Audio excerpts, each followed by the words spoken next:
Hello everyone, I'm Alexis and I wanna explain to you guys on this video why kiting is so important, bro. Like, it is the most important skill that you can have with Aphelios, and in this match specifically is gonna be the reason why I managed to win it, okay? So pay attention to the micro, to the kiting, and there are some macro decisions there that are gonna help you kiting even way better. Another thing that is very important here too is that if you are trying to improve your macro, I would recommend you getting the free coaching that we have, like 5-10 minutes free coaching on the Discord. Just drop your match and we can review it in the stream. And if you want full session coaching, you can contact me in the Discord. All right, now we get to the game.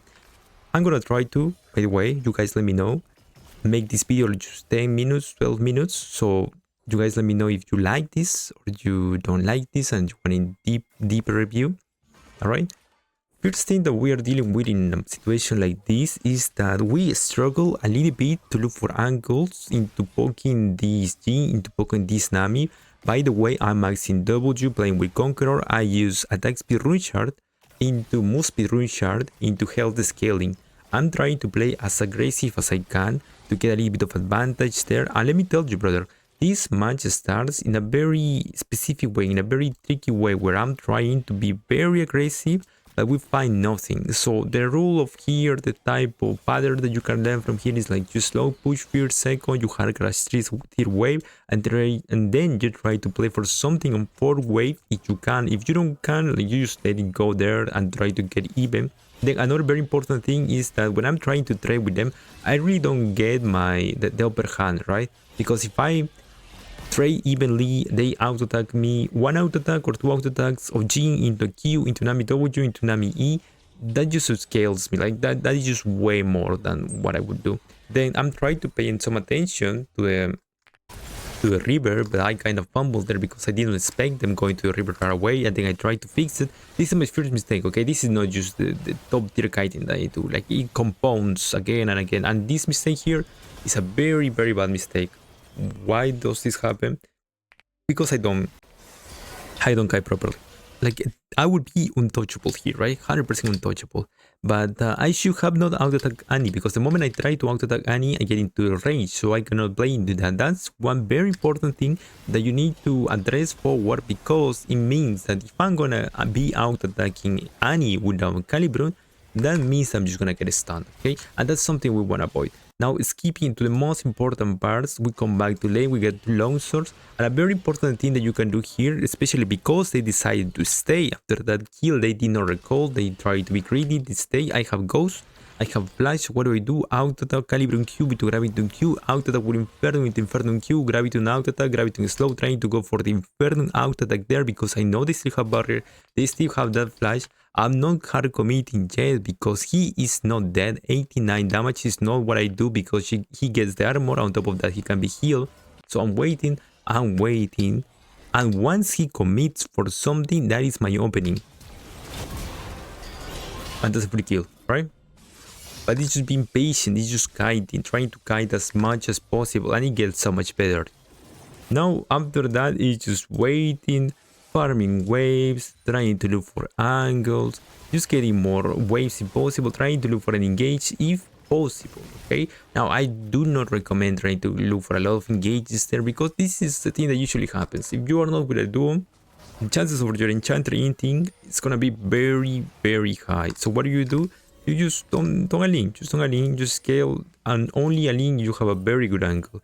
They are roaming. I'm pinging to let them know I'm trying to play for Drake. Drake is the most important thing that you can play for. And if they overstep, if they disrespect you and they stay in a position where you can chase them down, your goal should be this.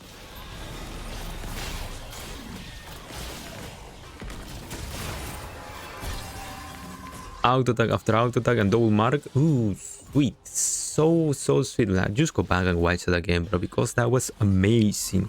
And with that kill, is some small windows, of opportunity that you have through the game that you need to see them right there and take advantage of that. Because if you hesitate, that brother escapes. Like, if he had moved a little bit faster, he had walked out a little bit faster, that second Calibre mark doesn't hit.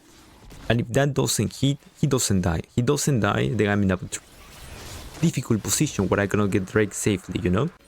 Regardless, another dead window here where we are just farming, we get Hex Optics. I try to look for advantage. I try to look to run them down with Gravitum. I'm thinking right now at this moment, I'm gonna play Infernum, Gravitum, Severum, Crescendum, right? So this is very, very important because when you have Infernum, it's not like you should be playing with it. You should use that as a mean to bait your enemies. That is to say, Infernum auto attack, Infernum Q. Then you have Gravitum auto attack with Gravitum Q with less than 10 ammo. Then you know what that swaps to? That swaps to Crescendum because you already have Severum. So you have Severum into Crescendum. You use the Gravitum Q to cancel weapon swap animation into an ultimate that is gonna guarantee hit because you already use the Gravitum Q on the enemy to root them. That is crazy. That is how you need to play this type of weapons because you need to be one step ahead. It is like macro and micro, and if you manage to deal with all those scenarios in your mind while having the hands to kite afterwards, you're gonna do so much more in your matches. I promise you, you're gonna just glide on your matches and you're gonna think, why am I winning so much? Is my super good? Is my team good? Nah, brother man, it is you who is making the difference. The game is always 1v9, so you're gonna focus on playing perfectly and on to get advantage on every single part that you can. And as I was explaining here, the Gravitum into Crescendo, we're gonna see right now the execution of that. We know that Viego is here. I am not scared at all because I know what my plan is. I see Viego, you know, and there's a route goes to dodge the ultimate, auto attack, Gravitum Q, Crescendum ultimate, hit. I stop committing on Viego because I know that Viego is gonna get untargetable. I kite out, I kite in again, and I start chasing. I do not commit flash because I know he's gonna flash out. So I just let Elise pick up the kill, Crescendum auto attack, Crescendum Q, Severum Q into more chakrams, pushing as fast as possible. Like I said before, we are not hard committing, we're being patient, and then we get another kill. And all that comes from planning like 2 minutes behind, thinking about how I'm gonna play my weapons and thinking about how I'm gonna play with my tools, which is goals. You need to have a plan all the time. I know you might be able to kite them out like a madman, right? But unless you are insanely ahead, you cannot just raw kill them, right? Like you cannot just raw mechanically overpower them and just win through that. You need to plan ahead. Now, next mistake, because I made mistakes here that I try to learn from, is that I'm trying to play as aggressive as possible in this type of scenarios, you know, because here I see Viego, I see Annie, and I think I'm 100% ready to flash Annie ultimate, and I am. So what happens there? See, I flash it, but because the Annie is a goddamn raccoon that cannot combo properly, she doesn't hit the ultimate with the stun. No, she hits the stun afterwards, bro.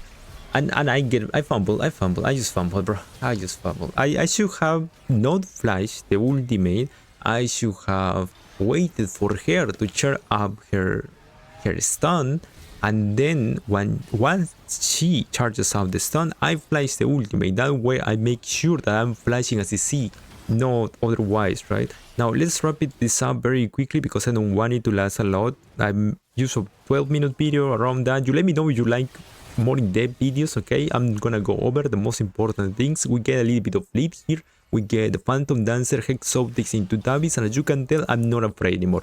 I'm looking forward every single part that I can go. I see Viego on the side. I'm gonna go for that Viego. I'm chasing that raccoon down. I think afterwards, I'm still looking for fights. Now, I do fumble a little bit there because I don't have QSS, and I still walk up. Maybe could have gotten a kill if I focus the gym because I would have a kill with Calibrum Ultimate, Calibrum Mark, and then Calibrum Auto Attack from the Ultimate. Probably could have killed them. Now, this shows me that if they have a guaranteed CC, which is the point and click of my Annie, there I should be playing around that. I should be getting QSS, and this is what I test now, right? Like I get the tower and then I play it for the QSS. We try to get Herald. We don't manage to get the Herald because it just disappears, and then we're looking for that extra tempo that we get on the map because we are ahead now and I can just walk wherever. I'm trying to get the Drake. Now I get hit by the stun, I cleanse it, I start to walk backward, Calibrum Ultimate. I'm trying to look for an angle. I try to ping her to get close to the turret so we can play that out. Auto attack, just gliding on them, right? Then I drop Ghost and I start kiting the max range, thinking, okay, I don't need to hard commit, but I think that was a mistake. I think with Ghost I should have used 1 melee range because I already had plenty of Crescendum stacks, plenty of Chakram stacks, and that would have been translated into killing them very easily. Another mistake, things that you can learn from, if you ramp up with Conqueror, with Tabis, and you have your Crescendum stack, probably you want a melee range there, right? Now we fix that later on.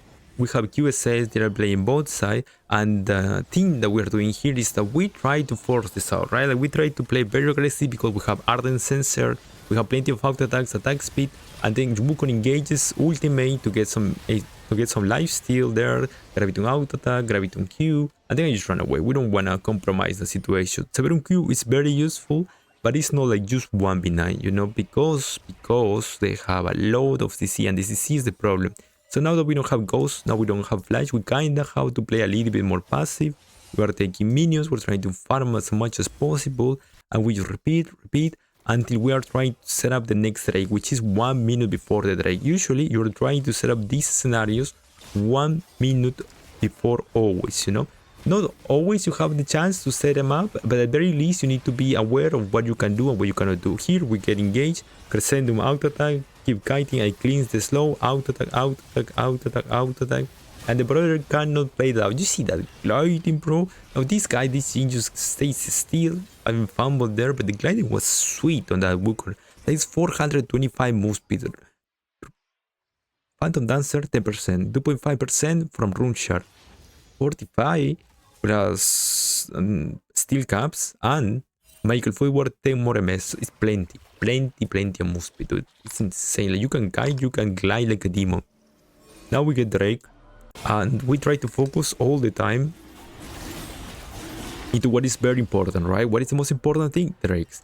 And we close out the game here. Now this is the beauty. This is, pay attention to this. This is the breaking point. This is where I get my Infinity Edge, where I get the QSS, and when I'm ready to close this game. Now I just need a little bit of move speed. This is very important too, because this is a macro decision. They are getting Baron because the Wukong was bot lane and they kill the Cho'Gath on top lane, so that way they move to do Baron, Jhin stays mid lane, Wukong dies bot lane because my Elisa and Kelly try to get a lead there, and then what we do? We use this advantage, we use this moment where we can push, and Jhin is disrespecting us because I don't know why he thinks that he can just walk up to me with 425 move speed. He just walks up to me, I pick up the kill, they're still doing the Baron, and what do? We walk to the Baron, and we play with Elise.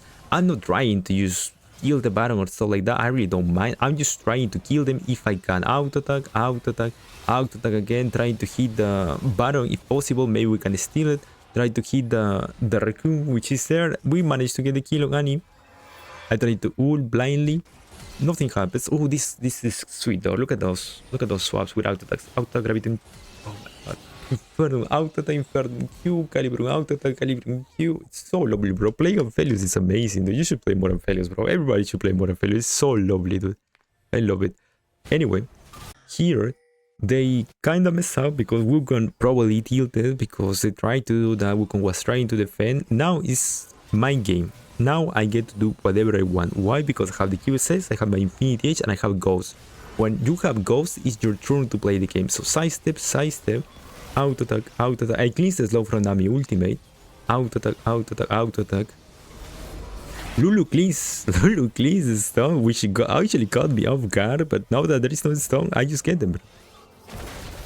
So you see, this just gliding, bro. Almost 10 CS per, actually 10 CS per minute. It is crazy. 9.9 CS per minute, actually. God damn it, bro. Regardless.